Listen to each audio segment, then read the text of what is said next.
How's the offense look so far from your estimation? Just what, a weekend? Yeah, I think it's day 6.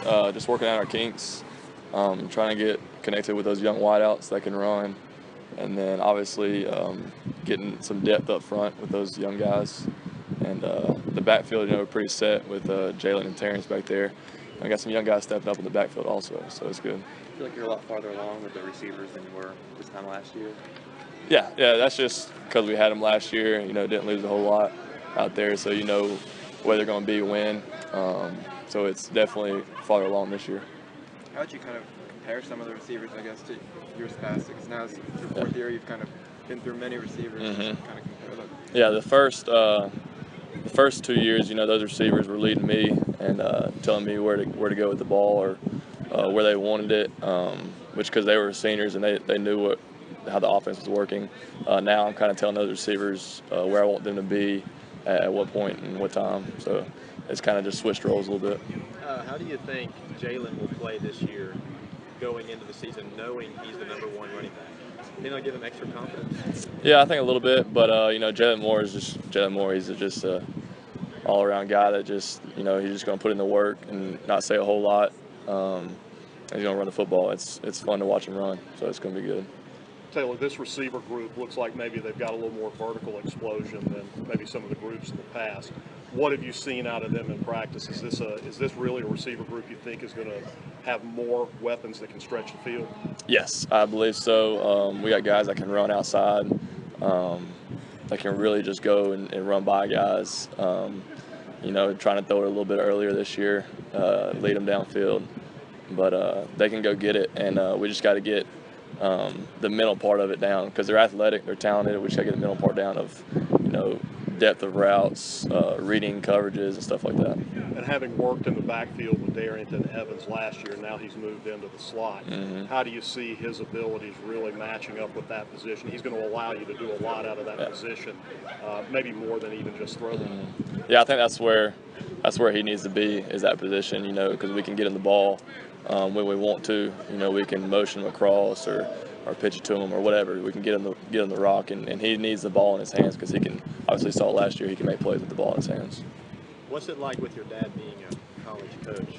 How often does he call you and give you tips or critique your game or tell you what you're doing wrong? Yeah, he called me this morning and talked about practice last night, so it's pretty often. I pick his brain about what they're doing on offense and their schedule's like, and he picks ours of what we're doing. So it's a phone call a day. It's pretty often. How often does he get to come up here?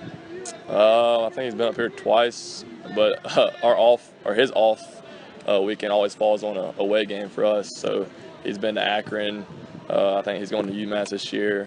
So I'm sure you've been asked it a lot already, but now with the season camp already started, just talk about senior year, how you're feeling about it. Yeah, well, we feel good. Obviously, at this point in time, you feel good. You got 12 games ahead of you, 13 games ahead of you to compete, and that's what we're working for right now. Obviously, it's good to, I've always had a good defense when I've been here, so that makes my life a whole lot easier. You can go out there and play free.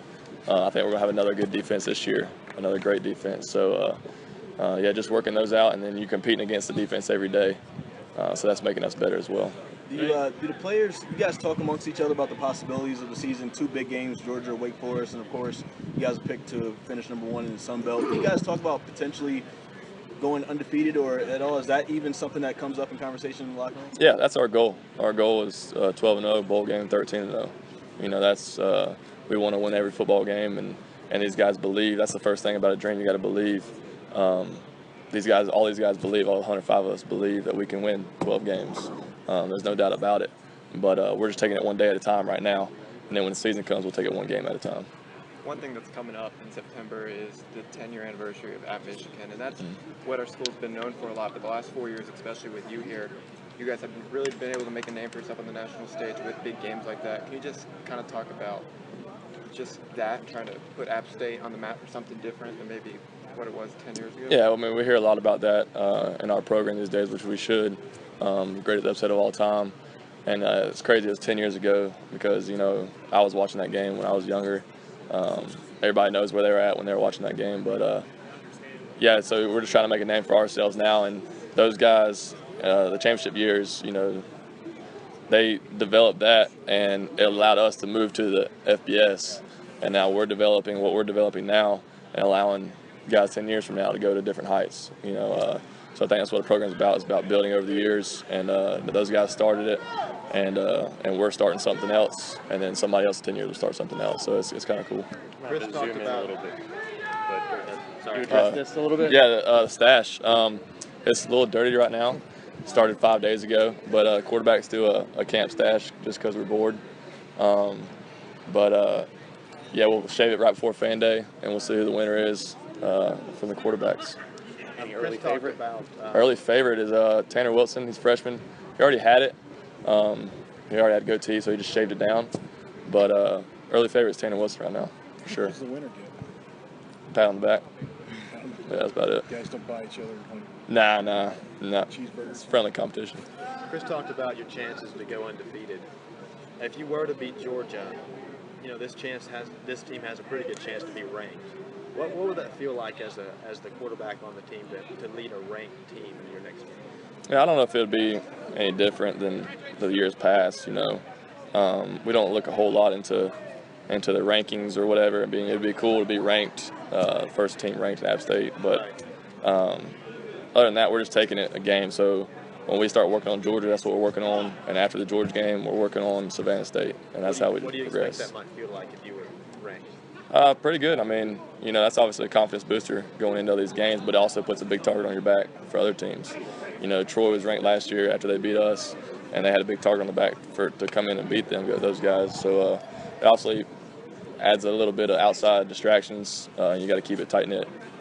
Taylor, as far as big games go, you went Michigan, Clemson, Tennessee. Now you're a senior going into Georgia. What's your mindset, and how much have you changed and grown going into this last kind of big D5 game from when you remember Michigan and Clemson? Yeah, Michigan, I had no idea what was going on. So I was thrown into the fire and asked to play football, and that's what I kind of did there. And then Clemson, obviously, was a learning experience for me, myself. And then going into Tennessee, I think we played real well, and we had opportunities to win that ball game, obviously. Going back watching the film, just little things that we didn't do. Not the big things that the fans see, but just the little things. And I think we got to do, to win those games, we got to do the little things right. Not only the big things, the big plays, but also the little things, little reads here and there. So that's what we're trying to do this year. How much can the Tennessee game kind of help you prepare for what you're expecting from another SEC opponent to open the year? Yeah, I think a lot of these guys, it helps with the belief of going in there competing with the Power Fives, because we're not that different from a Power Five team to a lower FBS team. It's not that much different, but it is going to a big atmosphere on Saturday night in Athens. Obviously, you got to prepare for that, but these young guys won't know anything about that, these freshmen. But I think last year helped us with the 100,000 there, helped us going into this year. Time for one or two more. Taylor, when you talk about these big games, special teams comes up as a big part of each and every one of these games. Coach Satterfield's been known to kind of throw in a little trick play every now and then. Got anything for us, trick play-wise, when it comes to special teams? Anything fun you guys looking forward to? I don't know. I think there was always a trick play in the book when Bentley Critcher was here, because he was a master of trick plays. He was an athlete. I don't know. Day 6, I don't know if I can tell you anything right now. We're still putting in the offense. They're still putting in the defense. So nothing right now. What did your scouting report tell you about Georgia? Threats and vulnerabilities? Yeah, scouting report. We hadn't developed that. They hadn't gave us a scouting report yet. But watching film over the summer, those guys are fast, athletic. They're going to be in your face, aggressive on defense, and they're going to run the football, try to run the football right down your throat on offense. I think it's very similar to us.